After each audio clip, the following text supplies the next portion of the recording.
Thanks for checking out this episode of Recruiter Friend. Before we get into the show, I wanted to take a second to talk about this episode's sponsor, the Dungeon Dojo.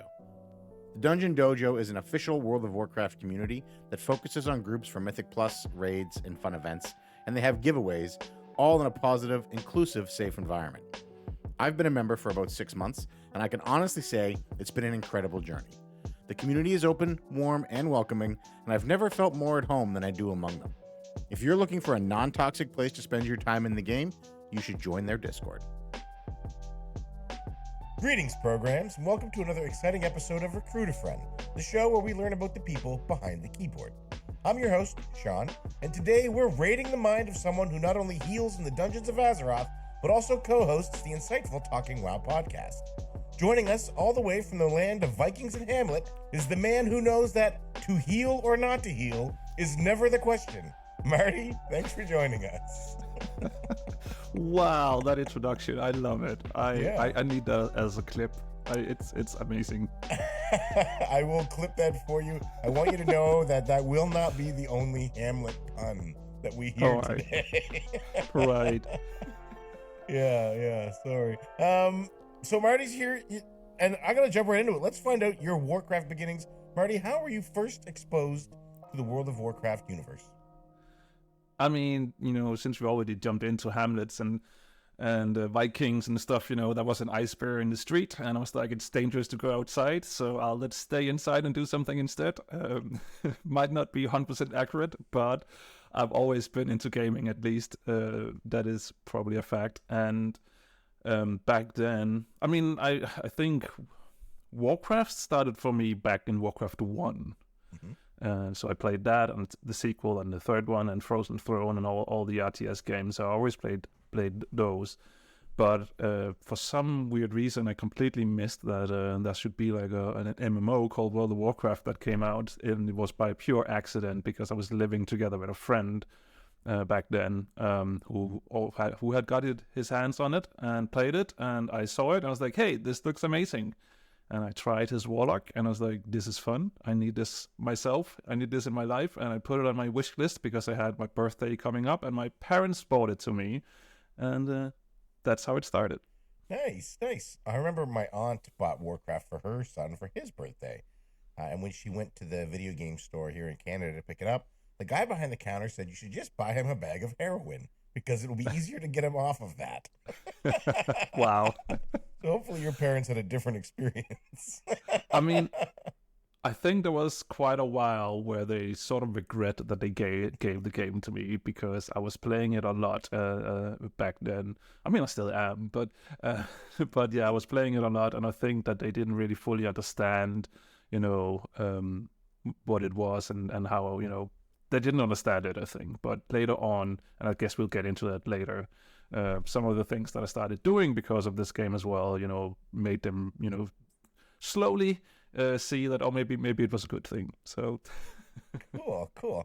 So you started as a Warlock. That's wild to me because you do not play Warlock now. I mean, not as a main anyway. You play a bit of everything. No, I was just trying my friend's character who played a Warlock. So that was like my first introduction to it. I made a priest, interestingly enough. Oh, right away, out of the gate, priest. Right. Were you always drawn to healing? No. It was like, I asked my friend, what do you need? And he said, heal is nice to have. I love it. So did you play through, have you taken any breaks or have you played through consistently since then?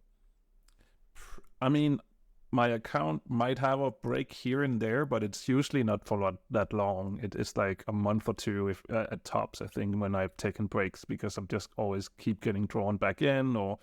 Yeah, I don't know what it is. Well, I have an idea what it is, but so no. I think I've pretty much played it nonstop since vanilla. I've been there for all the expansions, the good times and the bad times. Wow, that's crazy. And starting all the way back in Warcraft 1, I would really love to get your take on how the story has evolved from Warcraft 1, Orcs versus Humans, all the way up to through the Shadowlands and Wrath of the Lich King, the best expansion. And into today in Dragonflight. How does it, as someone who's been there since ground zero, how has that journey been with that story? I mean, considering that there was no story in the first one and a lot of story today, I would say that it has evolved immensely. Um, Yep. um, yeah. I mean, it's over 20 years of story. How do you sum all that up in a very short amount of time? I mean, obviously there's been highs and lows there as well. But yeah, there's definitely been quite. It's quite the beast to take on if you want to get into it these days, because 20 years. But I just love it. I love world building. I used to read a lot of Stephen King, and one of the things that I really, really enjoyed was realizing that there was a connection between all the books. Sometimes there was just small mentions. This happened. Well, it is. Here's a newspaper article, and that's like what happened in one of the books, other books, and that's so all this connectedness. I was really into that, and I think World of Warcraft has slowly been giving me that feeling as well. That this is like a full world. So I remember reading the book about Karasan, with Medivh and things like that, and then stepping foot into Karasan, into the raid, was so amazing. That all of a sudden I just read about this last week, and now I'm here, and it's.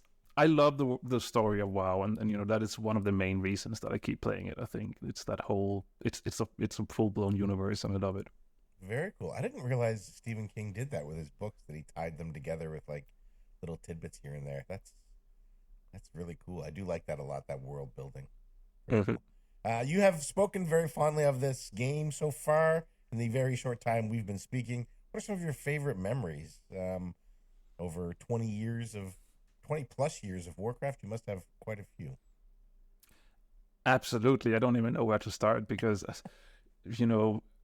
I think I've started to divide at least World of Warcraft up into eras. So that's like my original WoW guild era. Then there was like a lone wolf era, and then so there's a lot of different eras. But I think when people ask me for my favorite memory, that's always like one specific memory that always jumps to mind, and that is back in the end of the Burning Crusade. We I was still in my original guild back then, but a lot of internal things happened. There was some falling out between a few officers. The guild sort of broke down. People left, others stayed. And I just remember there was this one guy who was like all of a sudden just locking into the guild and be like, this guild is dead, it's over. Why are we even wasting time here? And I was like, hell no, it's not over. Let's rebuild. Let's reassemble. Let's recruit. Let's do all these things and get everything back together. So I spent the rest of the Burning Crusade to gather people that I knew would be good fit for officers, things like that, that to help me run the guild. And then we went into Wrath of the Lich King, best expansion ever. You pointed that out. Yeah. And this is the reason why this is the best expansion for me as well. Like on top of it just being a solid expansion, that I managed to pull a whole guild back together, recruit some new people, and we went into Wrath of the Lich King and we killed every single boss in that expansion as the original guild together. So wow, after almost falling apart, that's crazy. Yeah. Did that team stay together long through Wrath? Wrath was so good. Such a good expansion. Oh, yes. Sorry, what was the question? Did the team stay together after Wrath? I mean, there's a core that stayed together, and also a core that stayed together through Wrath of the Lich King. But even back then, some people come and go. Some people didn't like the raiding environment, so they were looking for something else. Others people just got bored with the games. Obviously, you always need to keep recruiting throughout the whole expansion. At least back then, because you needed like a set amount of people. It's not today, where it's a little bit more flexible. So that fluctuation, you can sort of like it's fine today, but back then you really needed X amount of people. So, but there was a core, but also a core that some of the core still sticks together to today. Really? I mean. Yeah, we don't all play. I mean, I think there's only like 2 of us that plays World of Warcraft these days, 2.5 maybe. But the core itself, I mean, we still talk, we still meet up, we still have fun together. So very cool. So that's Wrath of the Lich King. I love this idea of eras, that your Warcraft story has eras.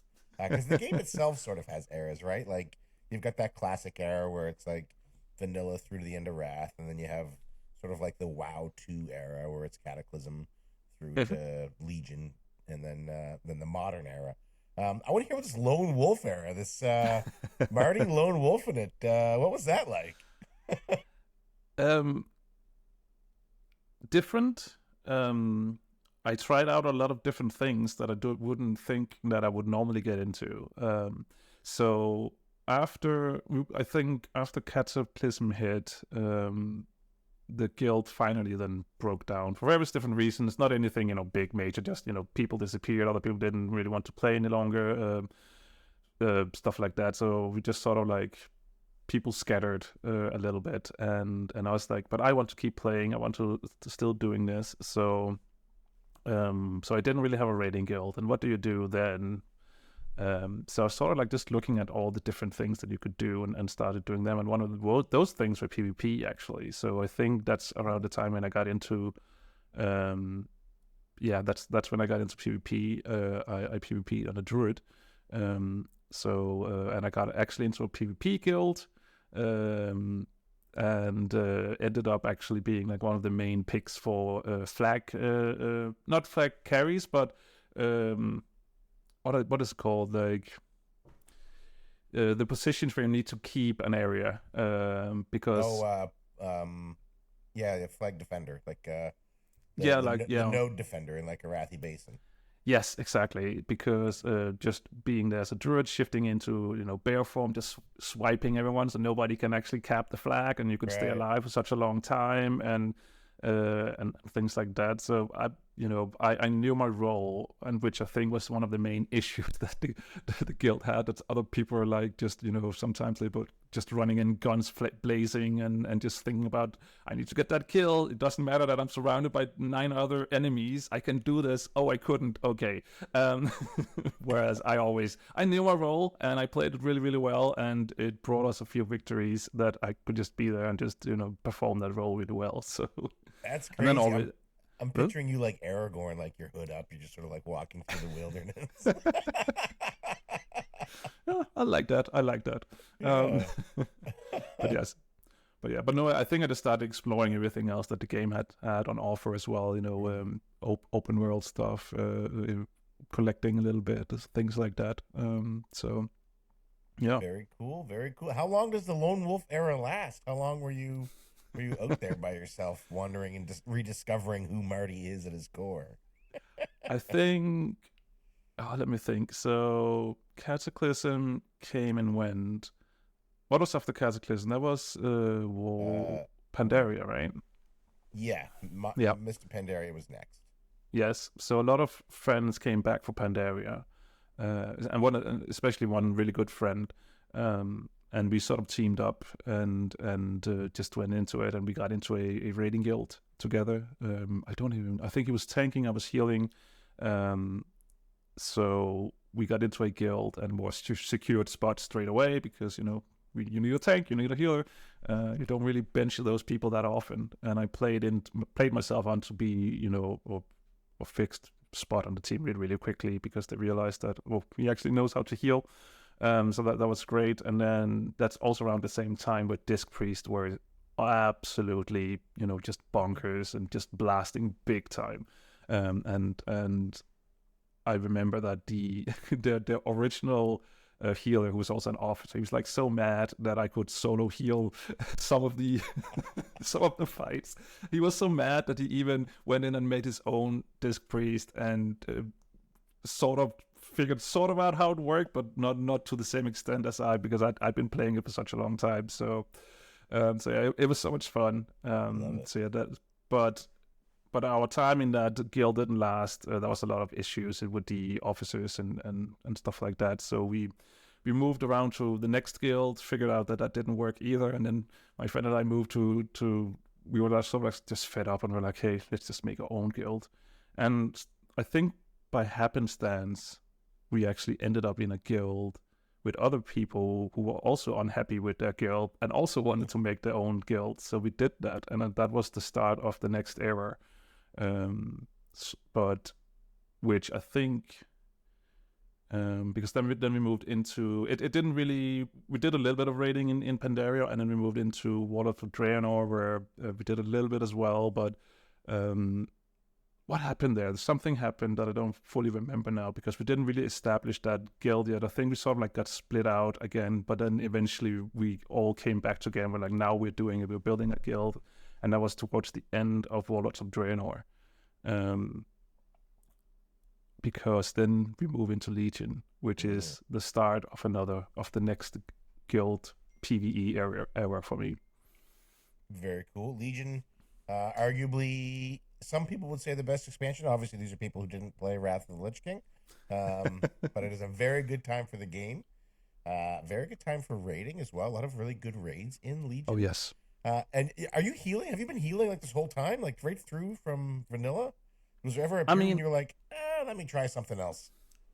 Yeah, I tried other things as well, and that's why, because I did raid a little bit in Warlords of Draenor. I got into a small guild as a retribution paladin, and I had a lot of DPS fights with a DK. We had so much fun just trying to outblast each other. So yeah, I've been raiding as a paladin. I also have been raiding as a shaman. Shaman as well, elemental shaman, and also various different healers. So I've done a little bit of everything. Even tanked, actually. I tanked on the paladin as well a little bit for a short time and needed back in, that must have been end of Cataclysm, where I tanked a little bit as well. So cool. So I'll dabble in a little bit of everything. Yeah, but one role that I always return to is the healing role. It just I think I'm a helper more than I am a you know, hit other people with sticks kind of guy. So I like that. I'm a helper. You want so how do you feel about Augmentation Evoker? Because they're like the epitome of helper. I know, right? And believe it or not, well, I think you know the answer. I love it because we've been playing together for a while now, and I play an Augmentation Evoker, and I absolutely love it. I love that, and I think for me it also helps a little bit that I have the healer brain. So I also see health bars. So when the healer is struggling, I throw out some heals while I still try to obviously keep my rotation up. But just being that, yeah, I love it. I wish there were more classes like this. Or yeah, maybe there will be in the future. But yeah, I think it was a good thing that got added to the game. I love it. So yeah, hopefully someday. I think more support classes is the answer than as opposed to like limiting Augmentation Evoker. I think we need to add more of them. Yeah, I think so as well. So you, at some point along the way here, Marty, you met a friend. You met a person with whom you have spent an incredible amount of time in game with, and he goes by the name of Thomas. I think I don't even know that. Maybe it is just Tom. I'm gonna find out soon. I can spoil it here, but I mean, I think now that we'll have to wait and find out, right? Yeah, let's wait and find out. That'll be great. I don't know what order these episodes are going to air in, so maybe you already found out. Maybe you already know. Yeah, that's right. When did you meet Tom? How did that go? So Tom, I met back in Manila. So it's one of those, because we've been through this line of thought ourselves. It's like a huge amount of coincidences that leads to us actually meeting, because I went into playing World of Warcraft because of a friend, and I wanted to go Alliance, but my friend was Horde, so I ended up on Horde. I picked the same server as my friend, obviously, because we wanted to play together. Tom went into World of Warcraft because of some other people as well. He wanted to do something. They were doing something different, so he switched to Horde as well. I think he started Alliance as well. He switched to Horde, realized he was on the wrong server, then switched to the correct server, something like that. He could tell it way better what his journey is when he gets on. But anyway, so that's like, already a lot of coincidences right there. And then I was in a guild. He was in a different guild.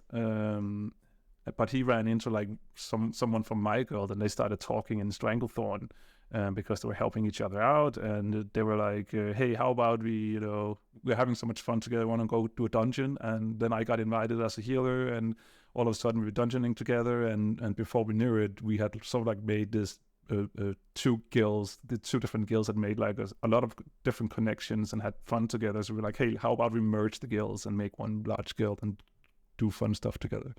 And so we did. And I have to be 100% honest with you, Sean. I didn't like Tom. I didn't like him at all. Because here we were, trying to gear up, being a team and being like, hey, we need someone so we can go into this dungeon and get gear so we can get into raiding. And Tom was like, nope, I want to play my ult. And I was just like, I really don't like that guy. He's never helping. And I love it. Does Tom know this? Is he going to find out on the show? We talked about it. We talked it through. He knows. So there was a little bit of a bad blood situation going on, but overall, we were, as a guild, we were doing well.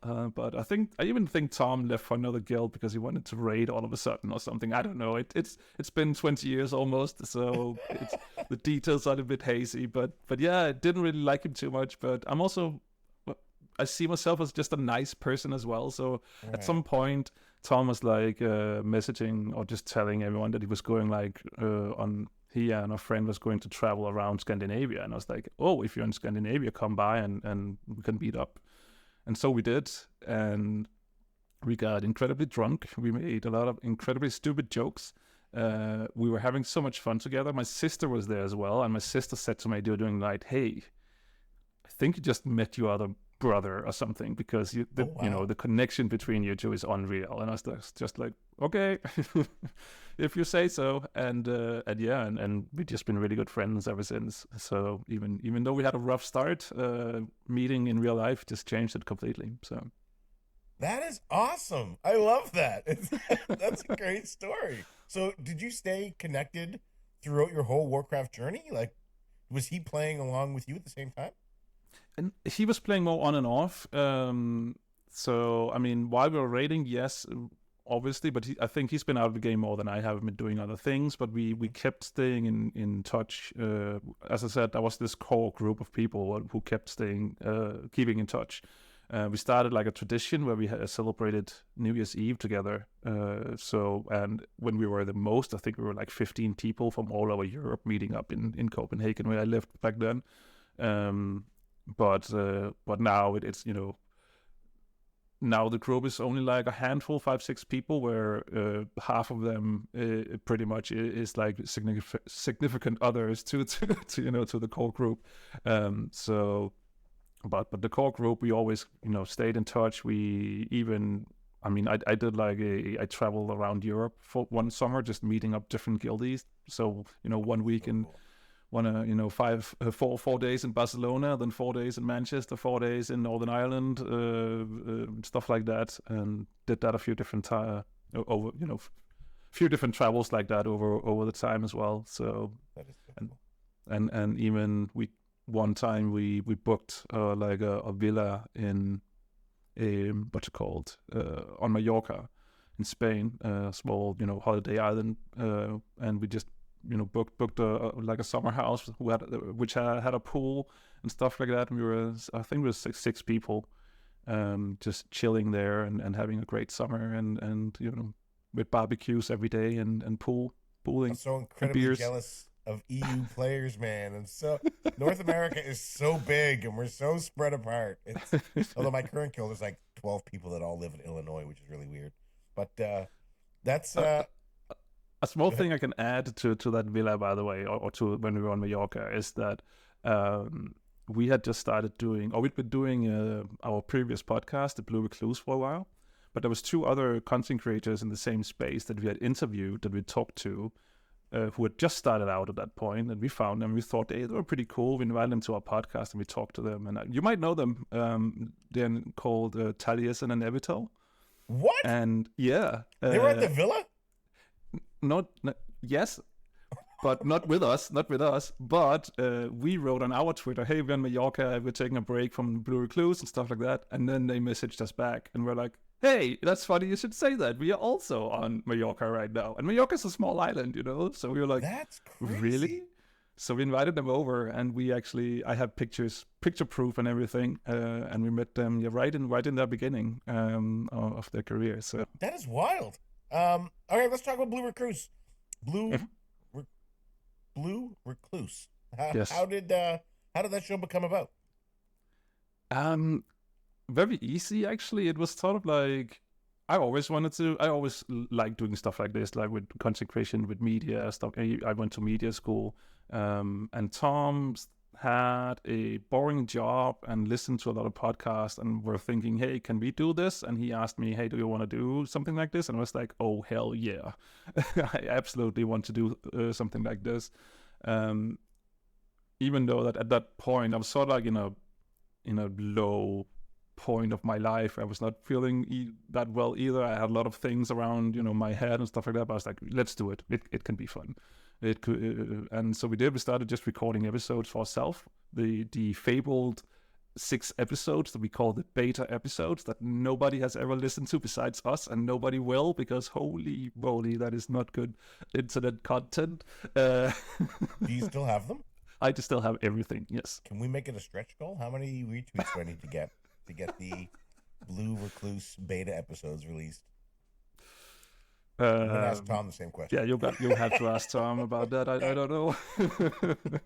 It was before we were recording on cheap headsets and stuff like that as well. So sound quality is not for your ears. Yeah. I want this. But yeah, we decided that, hey, this is fun. Let's keep doing it. So we did, and then the rest of history. I think I don't know how many episodes we ever, like in the 200s or 300s, something like that. I don't know. Wow.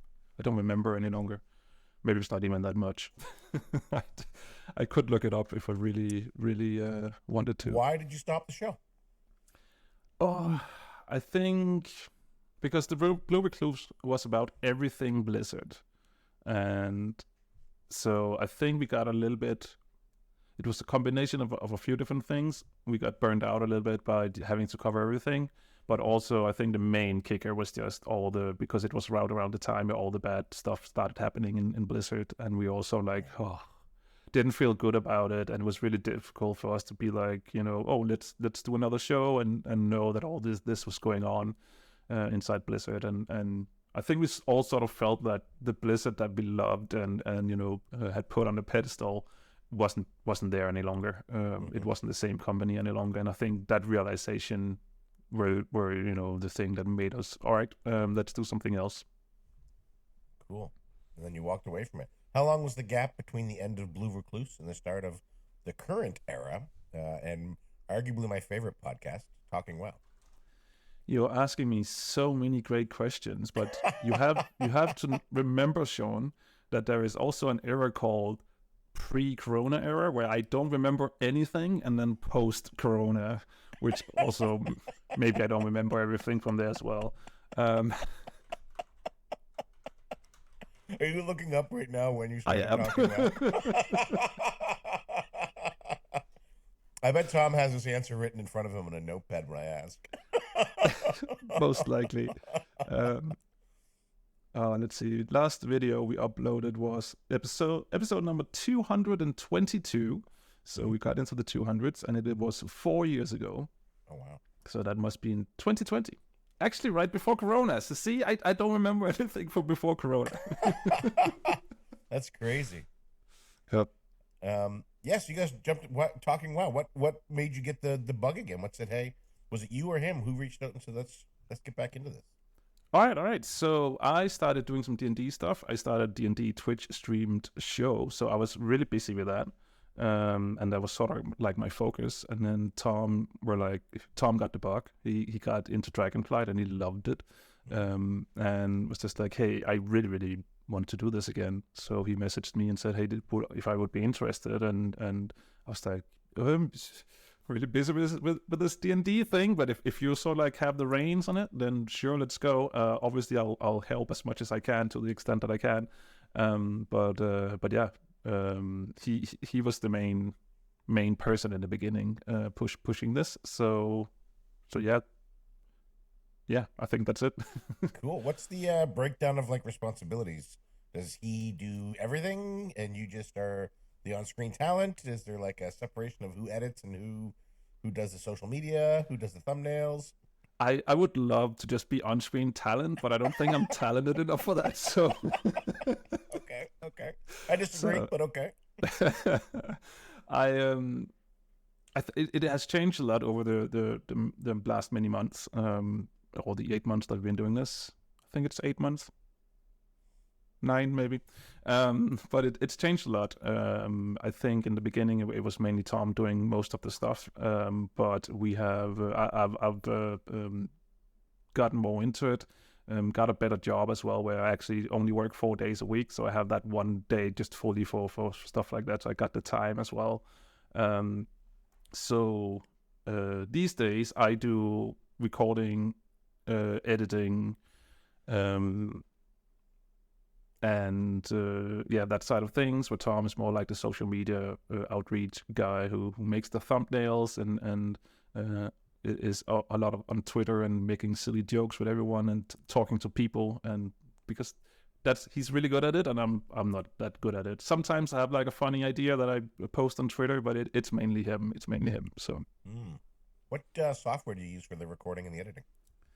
I use, and this might be a little bit controversial for some, but I use some AI stuff to enhance the audio a lot. Then I use Premiere for the video editing, but I also have another small AI plugin that basically edits it for me, in the sense that, so I have to point out, the thing that takes the longest is editing the audio, because you cannot make an AI do that. So the AI only enhances, sound volumes and removes background noise, stuff like that. Then I edit it, and the edit takes like probably double the time of how long an episode is. So if an episode is half an hour, I edit it in an hour.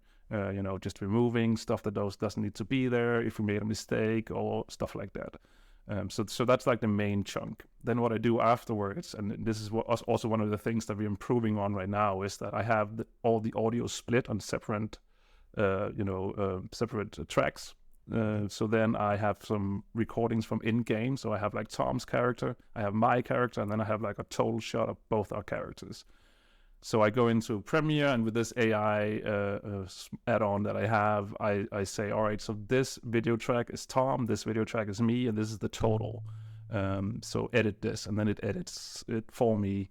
So when I'm talking, then it cuts to me. If I talk for a long time, then it also cuts out to like a total. So, stuff like that. So it just makes that process very, very, very simple, very, very quick to go through. And then afterwards, I look through it to add, if there's something I need to add, like, intro text, this is Tom, this is me. If I need to add, footage that we recorded, then I do that afterwards as well. So, and then I export it and upload it. So that's what we use. Cool, very cool. Where do the topics for the shows come from? Is that both of you together? Do you have like a whiteboard somewhere? Yeah, 100%. We have a Trello board. We have where we just add stuff when we get like a good idea. We add it in there. But funny enough, Tom and I have talked ever since we started getting this idea. We talked about, hey, we need to have like a brainstorm session, and we never have had that brainstorm session yet, because things just happen in World of Warcraft all the time these days.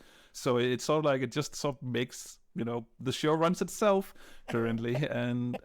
But we also gotten to know a lot of cool people in the community. And one of the things that I think we try to focus on is also, talk to them and what they think is interesting. So that has definitely helped, especially over the winter period here, the holiday season, where we sort of just recorded a bunch of episodes with people from the community. So they sort of, dictated what we were going to talk about. And it also meant that we could just schedule everything over the holiday season, so we didn't have to stress about having to release anything in that period of time. So yeah, so sometimes I feel like the show basically just runs itself. I'm just being a vessel and just, doing things when I need to do things, and that's it. So yeah. Just along for the ride. That's great. I love it. No. Did you guys decide right away? Was it like, we're going to do this podcast? I love the video format, by the way, with the in-game characters. But did you decide right away that you were also going to include Twitch streaming, or did that develop after? Twitch was something we talked about in the beginning. Could be fun because we had already done it with the Blue Recluse. I mean, the Blue Recluse was live recorded on Twitch back in the day. So we talked about that it could be something we could look into later on, but in our sort of like, I don't know, is it called a statement of how we do things? Is sort of like keep it simple, Right. and that's the main focus, because we also both Tom and I have been doing these type of things for such a long time that the Blue Recluse was like hell to edit because it was like 1.5 hour long, required a lot of editing, and it was just such a time sink where we want to also play games. We don't want to do all these other things if we can avoid it. So that's also why we decided to have like a shorter format. Well, it's one of the reasons, and also because me personally, I prefer a shorter format. I think that the whole YouTube algorithm long form format is BS. So that's just a lot of things where we always try to say keep it simple.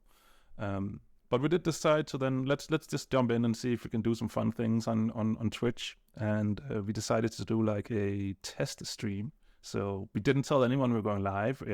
We had not planned anything. We just went in. We were just going to do some mount runs and just testing, everything's out to see if it worked. In the meantime, though, we have joined an awesome community called the Dungeon Dojo. And some of those people in Dungeon Dojo were like, "Hey, Tom and Marty is online, and we're done streaming. Let's raid them." So our test stream got raided, and that sort of made our whole experience with Twitch just got kick-started from day one, and it's been an unreal journey so far. Yeah, I love the streams. I think your streams. You guys typically stream Sunday mornings. You haven't been lately because Tom's been away, but your Sunday morning streams, I'll get up in the morning, I'll have my cup of coffee, and I'll put your stream on, and it's just like the most zen way. I don't know what it is about your voices, but listening to the two of you talk just is the most perfect way to start my Sunday. I have the most relaxing Sundays because of you guys. Well, I'm happy to help. Yeah, it's great. Actually, speaking of talking, so all through your WoW career, you've been in guilds. I assume in EU, are they English speaking guilds? Are there like specific guilds that only speak? I know there's German only guilds. Are there Danish only guilds? Yeah, absolutely. I've been in one. I've been in a few. No, I've been in one. Sorry, the other one had a lot of Danish people, so it almost felt like it was a Danish guild, but we actually did speak English. But yeah, I've been in one Danish guild. And I don't know what it is. I mean, I know that I'm generalizing a little bit, but there's not too many Danish people I find that on my age that plays World of Warcraft. So you usually tend to get a little bit of a younger crowd, which is not too many Danish people that are your age anymore. I mean, you're getting up there. So yeah, I mean, us Vikings, we don't live that long. No. We get killed by polar bears and stuff like that. So yeah, that's I'm one of the oldest one in the country, and that's because I just stay inside. So that's right. Yeah, there's you, and then there's Ragnar. Yeah, very cool. So could you speak English before you started playing WoW? Yes, I could. Okay. It is we got like 2 languages that we need to learn in Danish. English is like mandatory, and then we have to pick between the other ones. Well, sometimes you get to pick. My school only had one other language course, so I got German as the third language. You speak 3 languages. Danish, English, and German. But that being said, my German is very rusty, extremely rusty. It's very difficult for me to speak German. I understand German. I can go watch a German movie and understand everything. I even had a German girlfriend, and I could understand everything they said, but I sometimes had to reply, or most of the time had to reply in English, which was a little bit weird, but it worked out. So okay, cool. That's wild. I barely speak English, so that's super impressive. I love that. Sorry, so I sort of veered off there. You and Tom, you're live on Twitch now. So would you say Talking WoW now is more of a podcast or more of a Twitch stream? Or is it still like a split, like even 50-50? Where do you see the energies lying there? That's a really good question that I don't think I have a full answer to. I think it is probably more a podcast still, but I have an idea that I want to stream a little bit more. I just can't figure out if it's a good idea to do it as TalkingWoW, because I also sort of feel like TalkingWoW is me and Tom, or if I should do my own channel, because I am starting to get recognized as, wow, it's Marty on Twitch as well, because that's me when I'm chatting with people. So I don't fully know yet. A great name for a Warcraft content creator, by the way. I know, right? Yeah. I think so. Yeah. It was actually my ex-girlfriend who came up with it, and I was just like, "That's so good. I'll take it." So yeah, that is pretty good. So yes, so I don't fully know. I mean, obviously we're still going to, Tom and I are still going to explore Twitch together, because we both enjoy it so much. We enjoy hanging out with people, so I don't see that go away at all. But I don't really. The only thing I don't know is am I going to do something a little bit more solo without him, and how does that look like? So yeah. Cool. Hopefully we're not witnessing the breakup of the Beatles here, but I don't think so. I really don't think so, because we work so well together as a pair as well. I mean, we even a lot of the time, that's both a blessing and a curse. We think a lot in the same way, which is a blessing when you have to do with structuring things. We are both very structured, so we have like a Trello board that is where we can check off. For each episode, we can take off. All right, now it's edited. Now the audio is combined with the video. Now it's uploaded. Just a checklist of things, and it's always the same. And if Tom has recorded something, then there's a tag on that thing that says external footage, because I once forgot that he had made some, so we added that tag in. Stuff like that. So we're really structured thinking. But it's also a little bit of a curse when we're on a podcast and Tom is going on rambling about something, and then the only reply I can come up with is, "Yeah, I agree." That's not really good podcasting. So, which is also then nice when you get like a third person in as a guest to break things up a little bit sometimes. So yeah, you need a contrarian in there. You need. Yeah, that's crazy. I have a question that's sort of not WoW related. There's 2 guitars behind you on screen. Yes. This is the first season our podcast is going to be in video, so our friends who are watching can also see those guitars. Are you able to play those, or are they decoration? Ooh, this is the toughest question of the day. I can play one song in full. Okay. That's playing. So I guess if that's counted as playing, then I can play them. I won't ask you to play. I won't put you on the spot like that, because I'm pretty sure you'd say no anyway. But what is the song you can play? I'm curious. It's My Own Summer by Deftones. Oh, nice. Good song. Good choice. I love it. That's my favorite song. So the story is that I'm very, very music interested, and I always wanted to learn to play an instrument. And at some point, I don't know if because I'm at the age where it could be a midlife crisis. I don't know. I was like, you know what? I could totally learn to play the guitar. So I bought a cheap one, and then I started just fooling around with it. And I also being the media interested as I am, I bought like a course at some point in music production, so I can actually I can make something. I haven't made anything that's I feel is good enough to releasing that yet, but I can produce a little bit. So I started recording and just fooling around, didn't know how to play stuff. And then one of my friends, he was like, "Hey," he's a musician, by the way, he's like a bass player, and he was like, "Hey, Deftones is your favorite band, and you should check out My Own Summer, because it's actually fairly quotation mark easy to play on guitar." And I was like, "Okay, I'll check it out." And then I checked it out. I got the tabs for it and realized, hey, this is actually, I need 2 fingers and I can play this song. This is amazing. And it's my favorite. 10. I have so many extra fingers. Yeah, exactly. So I learned to play it, and I recorded it. I found like a MIDI version of it, so it has all the MIDI instruments, and then in my sound production program, I can just switch the bass MIDI out with like a proper bass sound and stuff like that. So I recorded the full song, even did some, and then I played the guitar, obviously. So I played the guitar parts, and I tried to do the singing parts. That's where don't do that. Can't sing. Does this recording exist? It does exist. We not have online. a second stretch goal. Not online. Stretch goal. But, stretch goal number 1, Blue Recluse beta episodes. Stretch goal number 2, we want to hear Marty's rendition of this song. We want to hear this cover. Right. I mean, that can happen but I will have to remove my voice. I want to remove the vocals because I don't want to put that out there. But yeah, everything else is I'm fine with that stretch goal. That's we can figure something out. All right, we're doing so, it. yeah. I love it. So but then I've just been so busy that it's I haven't prioritized it, so I haven't really gotten too much further with it. But at some point, when I go on pension or something, then. When I retire, then I'll do it again. Maybe earlier. Who knows? Very cool. Yeah.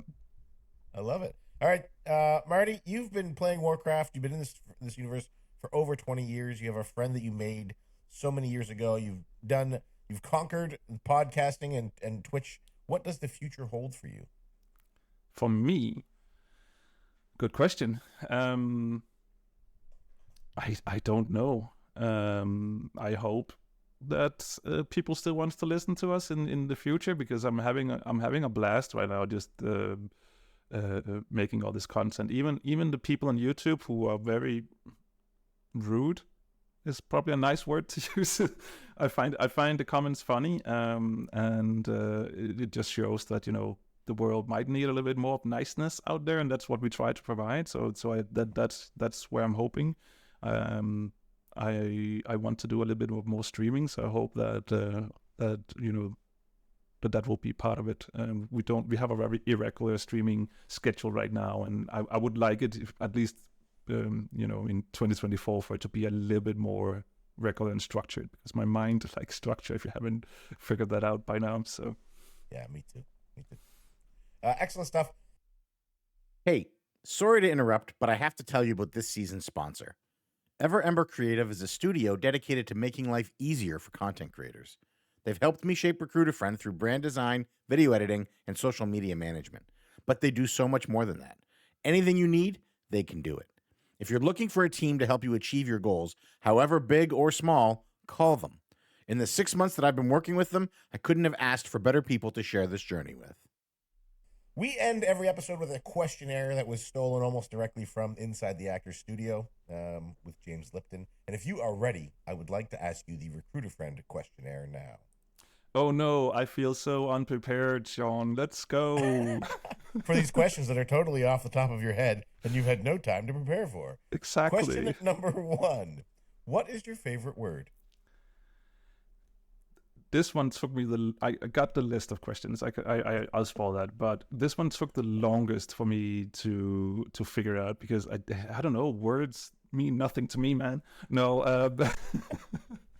I don't know. I don't really have favorite words like that. But then my mind started to think a little bit, and I think that it's more like, I don't know if it's a favorite word in general, but it's like a favorite word for me right now where I am in my life currently, which is progress. Ooh, I like that. That is a good word. Mm-hmm. Excellent choice. Because I am progressing through a lot of different things right now, both ups and down things. So yes, I think that is very, very current for me. So. Yeah, I'm a big fan of the phrase "progress is progress." It doesn't matter if it's a baby step or a giant leap, as long as you're moving forward. I like that. Question number 2: What is your least favorite word? Problem. Ooh. Because to me, there are no problems. Problems should be completely removed from the language, because problem is something that's it's a problem. What are we going to do? And I don't like that. I like to use challenge instead, because challenge is actually has a forward moving feeling to it. What do we do to overcome this problem that we have? So yeah, I always correct people when they say, "Oh, this is a problem," and I always say, and I am that annoying in real life, but I'm like, nope, there is no problems, only challenges that we need to overcome. So we'll soon find out Tom also did not like Marty. Question number 3: What sound or noise do you love? Sound that I love, music. Oh. it took me a little bit of while because I was thinking of actual sounds, but I think I will be so cheeky and say like just overall music. I love music. I always listen to music when I can. I listen to so much music that I'm a little bit worried about my ears for when I grow old. But yeah, I cannot live without music, and I never have. I've always been like that in my teenage room, just blasting for all the way up to 11 Metallica, and my parents loved it.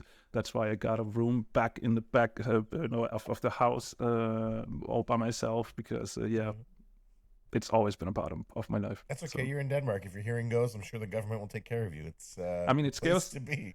Metallica scares away the ice bears, so Yeah. Oh, that's right. Yes, it's a safety thing. exactly. Question number 4: what sound or noise do you hate? So this is like a sort of the same, but it fits together. But one of them is loud eaters. When people are really really loud, and I notice it, then I cannot get it out of my head.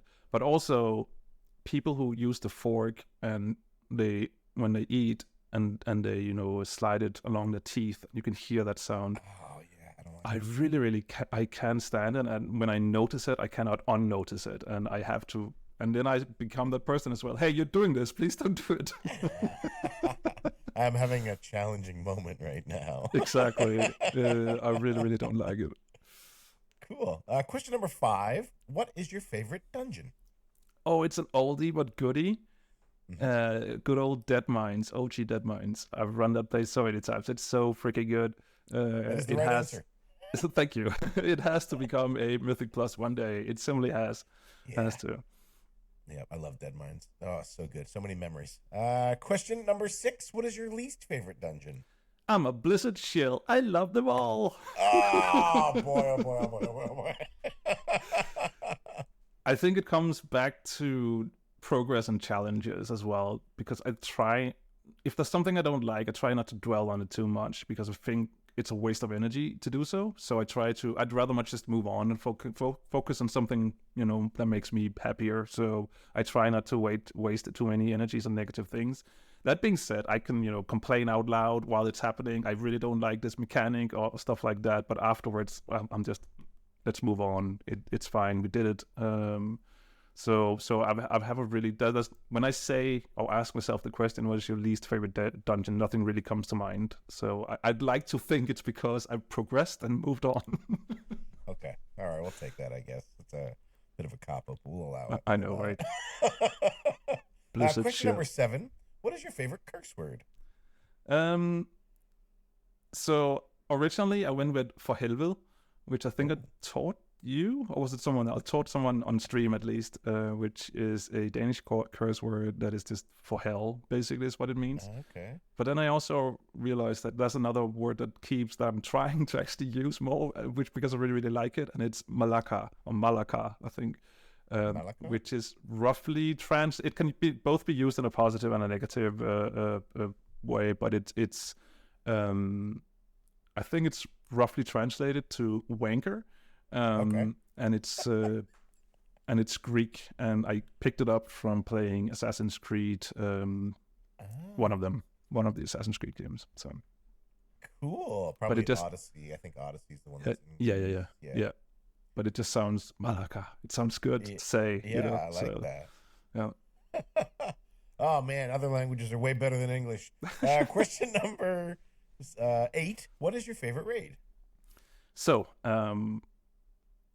difficult one, because I mean, if you've asked me before Shadowlands, I would say Kairosan. I loved the original Kairosan. Such a good raid, and I ran it so many times on alts and everything. I went all in on Kairosan. It was so good. But then Shadowlands came along. I gotta stop you right now. If one of your favorite raids comes from Shadowlands, I don't know if we can be friends anymore. But please continue.